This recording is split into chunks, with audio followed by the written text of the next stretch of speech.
Saudara-saudara, saya senang bisa bertemu saudara kembali dalam STMJ, Sapaan Tengah Minggu Jemaat. Sebelum kita mendengar dan merenungkan firman Tuhan, mari kita berdoa. Terima kasih buat semua kebaikan Tuhan yang sudah kami terima. Kami bersyukur kalau pada hari ini boleh mendengarkan sapaan Tuhan lewat firman yang akan kami renungkan bersama-sama. Biarlah melalui firman ini kami semua diberkati. Dalam nama Tuhan Yesus kami berdoa. Amin. Saudara-saudara, saya akan membaca dan mengajak kita merenungkan 1 Yohanes 4 ayat yang ke-18 dan 19. Di dalam kasih tidak ada ketakutan. Kasih yang sempurna melenyapkan ketakutan. Sebab ketakutan mengandung hukuman, dan barang siapa takut, ia tidak sempurna di dalam kasih. Kita mengasihi karena Allah lebih dahulu mengasihi kita. Saudara-saudara, setiap orang pasti pernah mengalami rasa takut.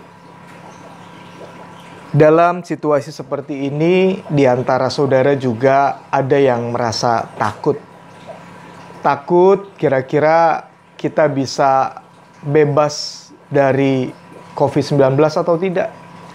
Takut bagaimana masa depan kita karena kita mengalami dampak dari COVID-19 ini secara ekonomi. Takut bagaimana bisa melewati masa-masa sulit karena harus melakukan banyak hal dari rumah. Nah, saya juga mengalami ketakutan ketika di awal bulan Juli diminta untuk menjadi ketua panitia Festival Merah Putih. Saya takut karena tidak percaya diri melakukan sesuatu yang levelnya di tingkat kota, sementara saya Kristen, saya pendeta, saya punya pengalaman trauma sebagai orang Tionghoa yang cenderung takut terhadap orang di luar etnis Tionghoa. Nah, ketakutan itu semakin bertambah ketika Festival Merah Putih harus dijalani dalam situasi COVID-19. Dana yang didapat dari pemerintah 1 miliar dipotong, tinggal 30 juta. Lalu saya takut bagaimana harus rapat secara onsite, bagaimana harus ketemu orang, bagaimana harus ketemu ormas, bagaimana harus ketemu pejabat. Ini semua membuat saya merasa betul-betul dihantui oleh perasaan tidak berdaya dan ketakutan. Nah, kalau kemudian saya bisa menjawab ya terhadap kepercayaan itu, dasarnya adalah ayat yang tadi kita baca. Ketika saya ketakutan, saya teringat ayat ini. Dalam hal ini di dalam kasih tidak ada ketakutan. Lewat ayat ini seakan-akan Tuhan mau mengatakan, kalau kita betul-betul mengasihi, melakukan segala sesuatu di dalam kasih, berpikir di dalam kasih, harusnya kita tidak takut. Kalau saya betul-betul mengasihi bangsa ini, kalau saya betul-betul mengasihi masyarakat Indonesia, kalau saya betul-betul mencintai negeri ini, harusnya tawaran itu saya sambut dengan kasih. Saya tidak ketakutan. Karena di dalam kasih tidak ada ketakutan. Selain itu, dikatakan kasih yang sempurna melenyapkan ketakutan. Saudara-saudara, yang menarik dari ayat ini begini. Tuhan mengatakan, inilah kita mengasihi karena Allah lebih dulu mengasihi kita. Jadi Tuhan mau mengatakan begini. Kalau kamu betul-betul mengasihi, maka kamu tidak takut. Tetapi kalau kita bisa mengasihi, maka dasarnya, sebabnya, karena Allah lebih dahulu mengasihi kita. Nah, kalau saudara-saudara membaca ayat sebelumnya, Di dalam 1 Yohanes 4 ayat 16 dikatakan, kita telah mengenal dan telah percaya akan kasih Allah kepada kita. Lewat apa? Lewat Kristus yang sudah hadir, yang sudah wafat dan bangkit di atas kayu salib. Nah, itu bukti kasih Allah. Ketika Allah betul-betul melakukan segala-galanya untuk menyelamatkan saya dan saudara-saudara, itu Allah lakukan karena Allah mengasihi. Dan Allah yang adalah kasih itu menunjukkan bahwa melalui dan di dalam Tuhan Yesus, tindakan kasih Allah itu ujungnya adalah kemenangan. Dia memang menderita, dia memang wafat, tetapi dia kemudian bangkit. Nah, saudara-saudara, melalui perenungan ini Tuhan mau mengatakan begini kira-kira. Kalau kamu percaya kepada Yesus yang wafat dan bangkit, yang berhasil mengasihi, maka itu dasarmu untuk bisa mengasihi juga. Itu dasarmu untuk membuat kamu tidak takut ketika menjalani hidup. Itu dasarmu supaya kamu tidak takut menjalani kepercayaan yang kamu terima.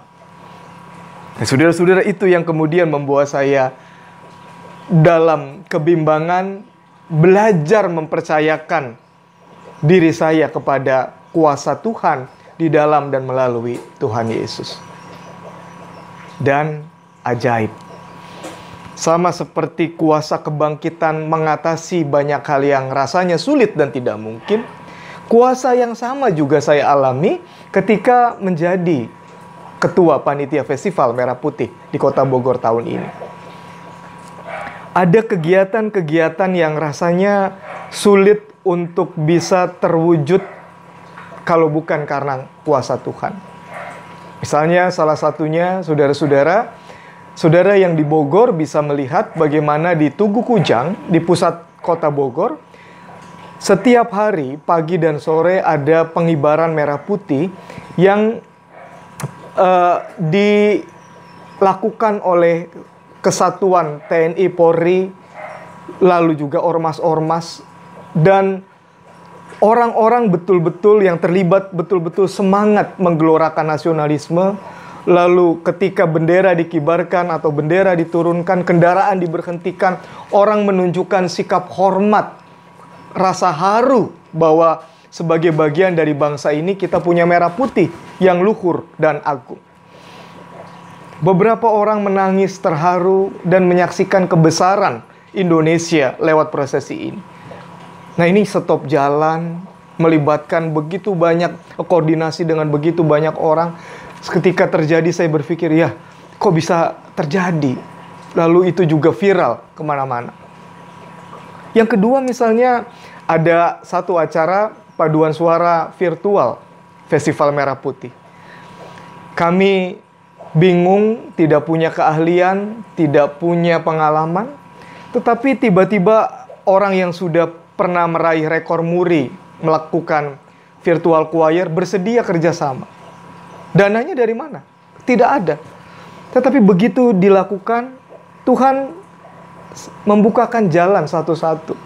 Menunjukkan kuasanya, menunjukkan keajaibannya, menunjukkan keperkasaannya. Yang ajaib, dananya bukan saja tercukupi lewat support jemaat juga, tetapi yang terlibat di dalamnya 1975 orang mengirimkan video berpartisipasi. Dan belum cukup, ada menteri, ada Panglima TNI, ada Kapolri.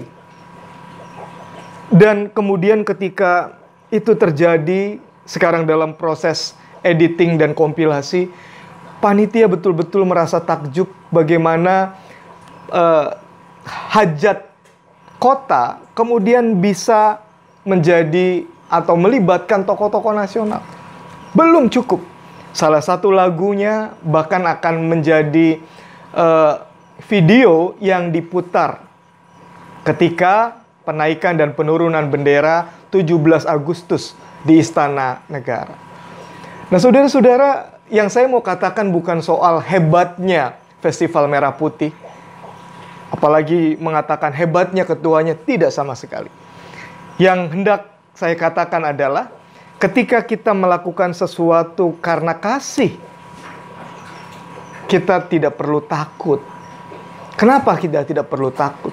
Karena Allah di dalam Yesus sudah lebih dulu mengasihi saya dan saudara-saudara. Nah, itu dasar yang kuat supaya kita percaya bahwa sama seperti Yesus yang bangkit mengatasi kemustahilan, maka kalau saya melakukan sesuatu di dalam kasih, kuasa kasih dan kebangkitan Yesus juga pasti akan saya dan saudara-saudara alami.